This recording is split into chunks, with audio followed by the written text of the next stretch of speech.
Jalen Green is set up for great success with the Suns, and it's in a way that's going to counter the things that people saw him not maybe be the best at with the Houston Rockets. Let's get to the film and talk to why. All right, so starting off with Jalen Green, looking at him in pick and roll, I want to start here with the dynamic touch that they're getting into with him. So you see the quick pitch to Şengün, and I think this is something they got away from as the series continued on. This is some of the flaw in process that I don't think is going to be an issue with the Suns because they'll work to get him dynamic touches so that it's not just static, bring it up the court, wait for the screen to come, defense loads up, and I got to go against the defense as they've gotten into their concept, whatever it is that they want to work out of in terms of coverage. So this is the beginning of the entire series. This is one of the few reps where they did this. You see a little bit of a shallow cut after Şengün pitches it over to Dillon Brooks. And because of the screen that takes place from Şengün for Jalen Green, and then he comes off of the handoff from Dillon Brooks, this is important that I'm bringing up right here because look who it's directly involving. So obviously it's Stephen Curry that was initially guarding Dillon Brooks right here as you see the arrow coming into the screen. This is who they're bringing into action because of the screen that took place from Şengün and now Moody being put in rotation in terms of navigating screens. Steph Curry, because Jalen Green is turning the corner and getting downhill, has to ultimately commit to the basketball. And this is what you want. You want for Jalen to not have to go up against a set defense, but not always have to go up against the better, if not the best, perimeter defensive matchup that a lineup might have against him. Great job in process here. And in tandem with that is also the reads from Jalen Green. So as we slow it down and we kind of drag it forward some, you get the dynamic touch for Jalen. You get the late switch that takes place that gives them access to attack Steph Curry going downhill. But you also, because it's Steph Curry and it's not Moses Moody, you get more attention that's going to get a reaction out of Draymond Green, who is the nearest help defender in the paint. Understanding Jalen's a score-first player, Draymond's overreacting here, but then also trying to cover up for Steph as Jalen gets downhill. That opens up natural opportunity for Jalen to hit the pocket pass here on the late roll to Şengün. Jalen's on time and on schedule with the pass that he makes, and Şengün finishes off the advantage with the quick pass over to Thompson, and they end up getting free throws off of the first, or they end up getting a layup off of the first possession that gets canceled because it ends up being free throw opportunities for Thompson. Little bit of the process that I love from the Rockets in this series, and now we're going to get into kind of some of what led to the varying results with Jalen. And that's kind of a lack of process with some of the actions that they were getting into. So we get to this rep here. He's bringing it up the floor. Good read here from him on the reject. I want to pause it right here so we can see what coverage it is that they're getting into from the Golden State side. So look at where Moses Moody is at this present moment. A little bit more squared up to his matchup and in between his matchup and where the basket is. Now watch as we get a little bit closer to the coverage starting to take place. And you see this point right here where Moody is now not squared up. He's more so trying to funnel Jalen Green over to where Draymond Green is. And this is what we want to pay close attention to here because what they're doing is they're trying to keep his action specific to this outer third of the floor between where the lane line goes, baseline to baseline, and obviously the natural sideline. They don't want him to get middle. And what Moses Moody is going to be doing here because of where Draymond Green is going to jump to this side of Jalen so that he's funneling him directly to where Draymond is. That's going to bring in their help defenders here. Everybody's going to be kind of playing 4-on-3 on the backside, but we're paying close attention to these two defenders right here and the decisions that Jalen is going to be making in respect to the coverage that he's being conceded on the ball. So this is a good rep here from him. He does a good job of he does a good job of accepting the coverage, doing a good job to kind of trigger a little bit of a reaction out of them to the point where he gets Draymond to commit and help or support on the ball. And then we're going to see him do a good job getting off of it quick. That allows for Şengün to have a runway. There's a rhythm and cadence to the timing of this pass. We're going to have reps that we talk about where he either misses the window or makes the pass a little bit too late, and it kind of puts the rest of the advantage that could be created in compromise. But here he does a good job making Draymond react just enough, hitting Şengün with perfect cadence of rhythm on his roll. And we see what Şengün does here, catching an absolute body on his way down the lane into the paint. Great job here from Şengün. Great job from Jalen. And you see the result that they get in the momentum stamping type of play for play two. And then you get to this next clip. They get into it a little bit dynamically in terms of swing, and it's not Jalen bringing it up the court and getting directly into it. But I would love to see them do a little bit more here with Jalen on the touch. Nonetheless, We see him come off of the screen, and you see it's drop coverage here.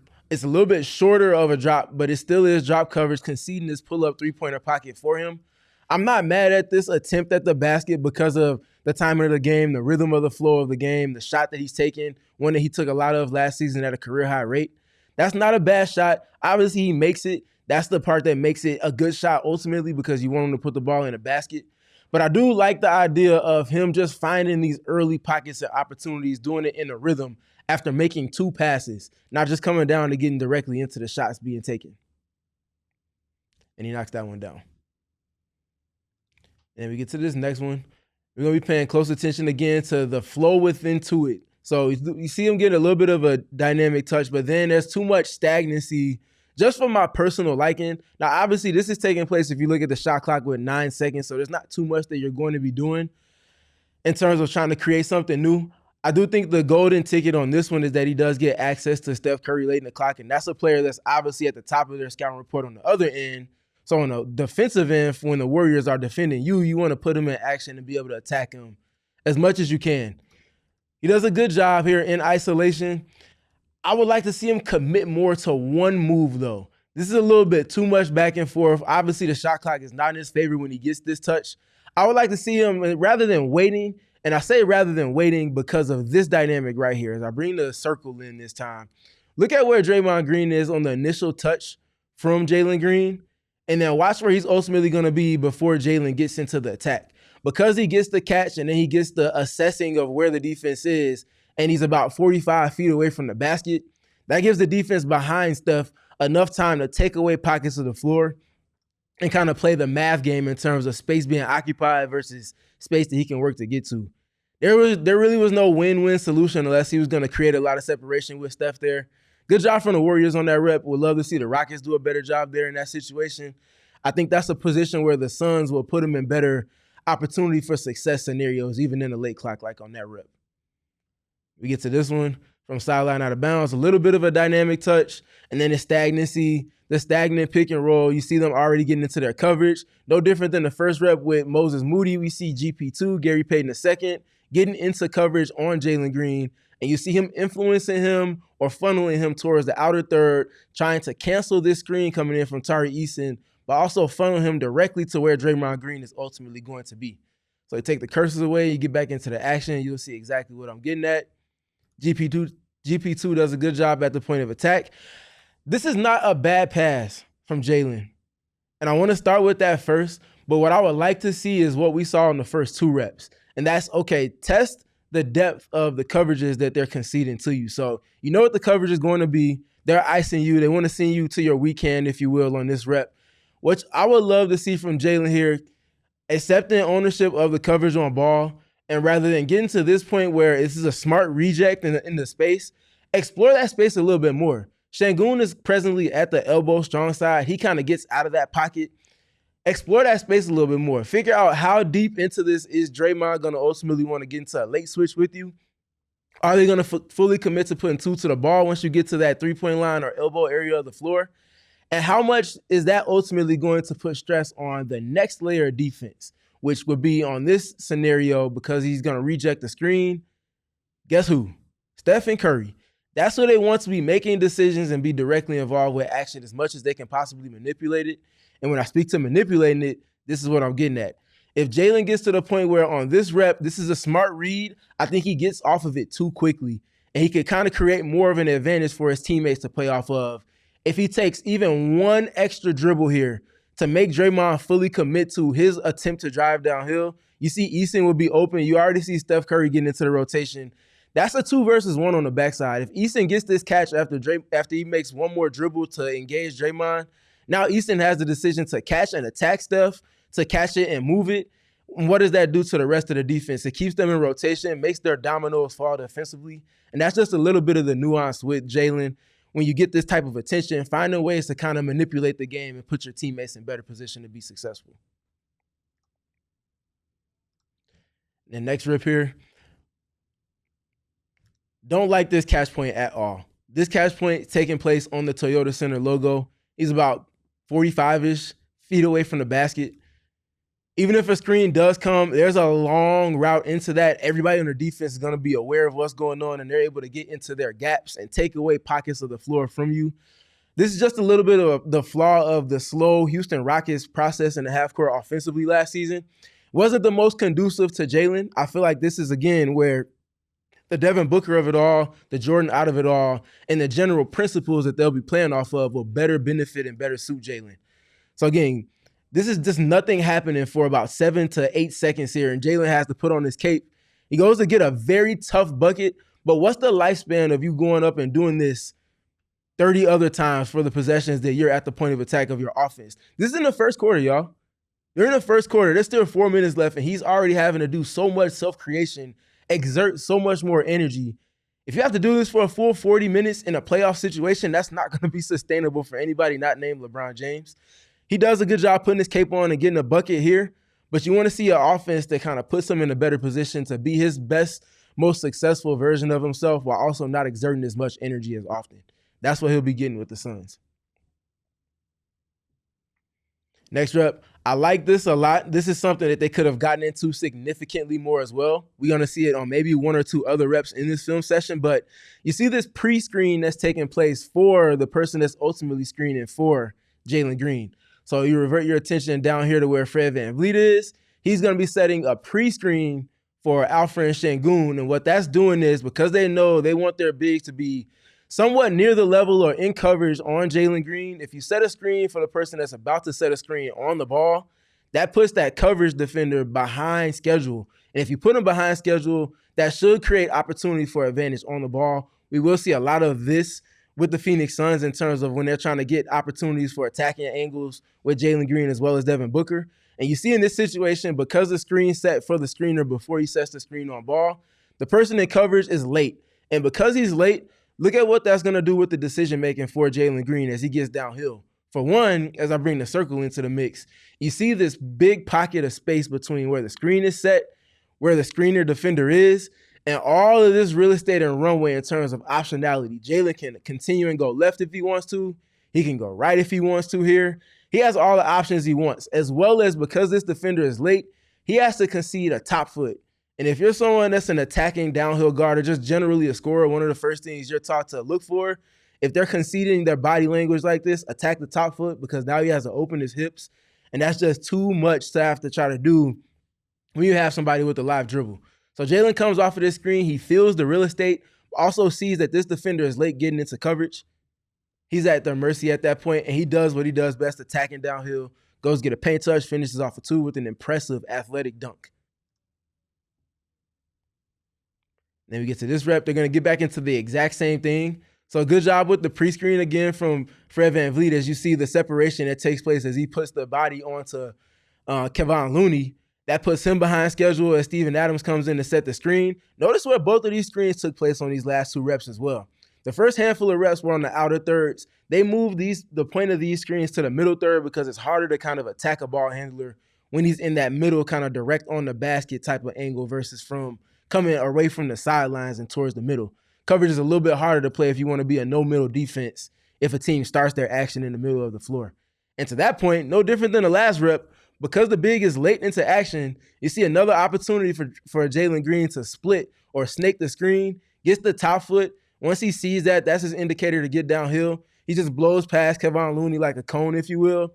And now it's all about his decision-making in that 4 versus 3 below the free throw line.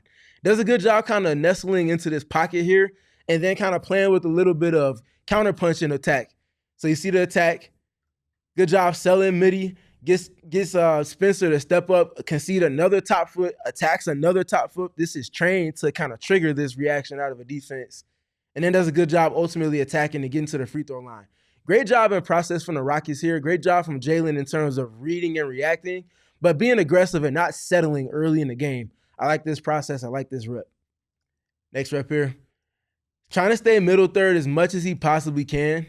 This one kind of gets going towards the outer third, getting a little bit of a pre-screen just to get that initial matchup off of him. And I like that. I like that dynamic in it a lot. This is something that I imagine the Suns will also dip their toes into as well. Having players like Grayson Allen, having a player like Colin Gillespie that might be on the floor with Devin Booker and Jalen. pre-screening just to take that initial matchup that a defense might want on one of those ball handlers, and then ultimately getting into whatever action it is they want to get to. So on this rep here, it's just bringing Steph Curry into action so that they can make him work defensively, make him exert energy, make him have to guard. Maybe he draws a foul. Maybe he just has to exert energy. Anything can happen positive from that, but you want that person to be defending so they can't just occupy space and ultimately conserve energy for the offensive end. Now, the issue on this rep, this is where we get to, I'm curious with Jordan, where he is with conversations with Jalen in terms of his shot profile, because this is a shot that Jalen has shown that he can make. Is this a shot that he knows he's going to make at this juncture of the game? I would much rather him put more pressure on Steph Curry and not bail him out by settling for a three-pointer here with 10 seconds left on the shot clock, a step back at that. I would rather him put more pressure on him, force the defense around Steph Curry to react. You see them already trying to get into the gaps because they see the mismatch that's been conceded there. Flip that into an advantage. Look who's on the backside of this action right here. You have their best three-point shooter in Fred VanVleet, who's 2 passes away, but you see the way that the defense is already starting to try to load up the gaps on Jalen. That's fine.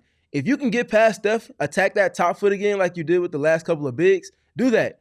Is the help going to come from here? If so, then you got one of your better three-point shooters in Dillon Brooks, your second best three-point shooter, to pass away. If he doesn't step over and it's this next layer of defense, whether it's the middleman here or the low man in Draymond, you got this 2 versus 1 where you got this player creeping in behind Draymond. We just like to see him explore the options a little bit more rather than kind of settling, if you will, and letting the defense kind of dictate terms to him. You want to be in a position where you're keeping pressure on them. This wasn't that for me. I would like to see him be a little bit better, a little more wise with the shot selection. And we get to this rep. This is a very fun one here. So again, Dillon Brooks being guarded by Steph Curry, like we talked about on earlier reps. Them putting them in horns allows for the Houston Rockets to kind of dictate who is going to be where in action. And what they're doing here, Draymond is significantly higher up the floor as you see him above the free throw line than he was in any of the reps that we talked about before. That's because of all of the bodies involved so high up the floor in this action. You also want to take note of where this screen is taking place is in the middle of the floor, but also significantly higher than the three-point line, giving Jalen more real estate to work with going downhill. So it's a little bit of a pre-screen that they're trying to set. They want to try to trigger this switch here, which they ultimately do, and Jalen getting Steph Curry switched onto him. Job well done there. I think he goes a little bit too quick on this rep. Now, this is a shot that can be made, so I'm not going to be like scrutinizing or critiquing too much here. He makes a good decision, engaging and flattening out the help defense before stretching them and making a pass to the opposite side of the floor. But I would like to see him take his time a little bit more on this rep, especially because of where the pre-screen takes place so high up the floor. I would love to see him kind of settle here, regain himself. He knows he can get past Steph when he wants to, but how he goes about doing that and what that might ultimately entail for the golden nugget of this, which is being able to attract 2 going downhill and being able to feed Şengün here. Because Tyree Easton can knock down this shot, and he should have knocked down this shot. This is a great shot. But the second rep of this possession, we saw Jalen do a good job of hitting Şengün on that roll, and Şengün got a poster on that rep. You want to feed your roller downhill like that as much as you possibly can. I would like to see him kind of steal back the pace and not allow for what the Warriors are doing to kind of speed him up, if you will. Now, he ultimately, like I said, makes a great decision here, makes an accurate pass on top of the decision that he made. Playoff time, this is the shot you need your shooters to make. He does a good job as the primary creator there. But I would rather see him try to get it to Şengün and kind of force that action a little bit more. Now we get to this one, and this is what I like to see a whole lot more of. This is a very quick one. We're not going to hang too long here. Dynamic touches, dynamic touches, dynamic touches. And what I mean by that, if you can get Jalen Green touches where he's on the move, it's a lot harder to double team a moving target or load up a defense to a moving target than it is if that target just has the ball and is in one spot and you know where a screen is ultimately taking place. Pick and roll is a slow development action. Dribble handoffs are a fast-paced development action that puts the defense in compromise. So you see the screen that takes place at the bottom. Jalen Green's coming up from the corner. We're going to see a lot of this with the Suns. The bigs at the top of the key handling. Jalen being put in dynamic touches to come off of handoffs there in screen scenarios and things like that. And what this does is puts a different type of pressure, but also gives him a different type of rhythm to get his touch in. Going to his strong hand, his right hand, He sees the coverage is backing off of the screener as the screener gets into the role, as well as his primary matchup being late because of the pre-screen that took place. This is zoom action. We're going to see a lot of this with him and Devin Booker. He gets this in rhythm, knocks down another pull-up three in this one. There you have it. Jalen Green, very much misunderstood. A player that is very young, a player that just got done with his first playoff series and had the pleasure, if you will, of having to go up against a savant on the defensive end like Draymond Green in his first showing. All right, at this point in this film session, we're going to stop and we're going to encourage you all to become diehards to see the full duration of it, where we dive into a handful more clips, get into more of the details, more of the weeds of things regarding Jalen Green, the positives, the negatives, and room for improvement with this pick and roll process. So if you want to finish watching the rest of this film session, as well as plenty more and plenty other iterations of diehard exclusive content that we create here at PHNX Sports, you want to go over to gophnx.com, click on Become a Diehard, sign up, and you'll get access to that, as well as written content from the Cardinal side and all other iterations of diehard content that we do here.